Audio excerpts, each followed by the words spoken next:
I think trust for the Tories is reducing across the country. I think that we can see that in the backlash to some of the things that came out in regards to his cheese and wine parties in Number 10, and also the contracts that you just mentioned that members of his cabinet were dishing out to their friends.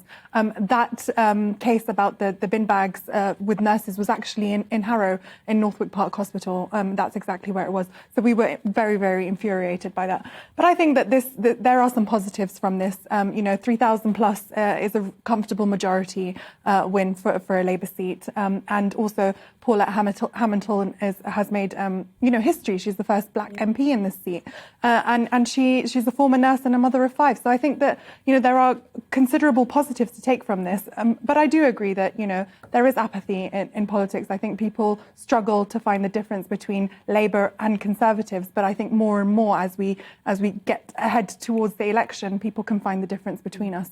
One party is all about supporting their friends and giving them contracts with money, and the other one is about serving the people. Frank, I don't know whether you align yourself publicly with any political party, but I think that this idea even of left and right has become pretty anachronistic at the moment. I think we can almost divide politically the people down the lines of whether they are libertarian or whether they are authoritarian, and I know that's something that you do have an opinion on. Yeah, it seems to me that what we have is a kind of a zombie concept, which is left and right, which is denuded of any meaning.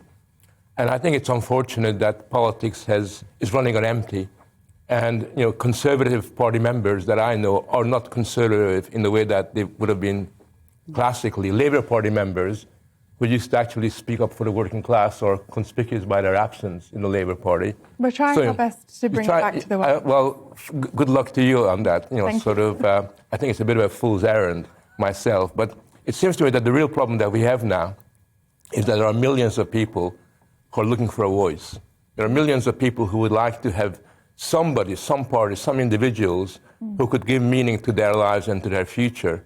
And I think that, unfortunately, since Brexit, the promise of Brexit has not really been realized for a number of reasons. People who were for Brexit have just fallen by the wayside or forgot about that important moment.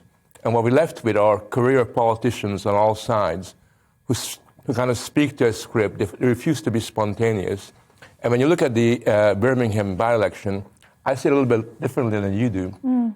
Because what strikes me is that Labour should be mobilizing a lot of people, given the poor performance of the Tory government. I mean, they should be getting a lot of people behind them. And what you got is a very low turnout at a time when you would expect there to be far more people saying, I love the Labour Party. They're the only ones that are standing up for me.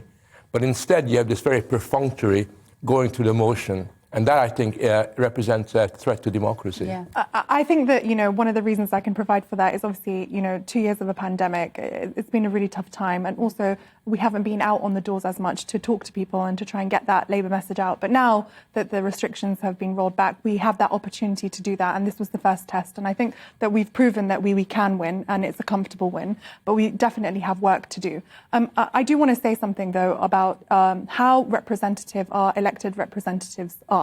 They need to come from our communities and actually have lived experiences of what it's like to live in these communities and go through the problems that these communities face. And unfortunately, our democracy isn't representative of that. They sometimes come mainly from Eton and Oxbridge.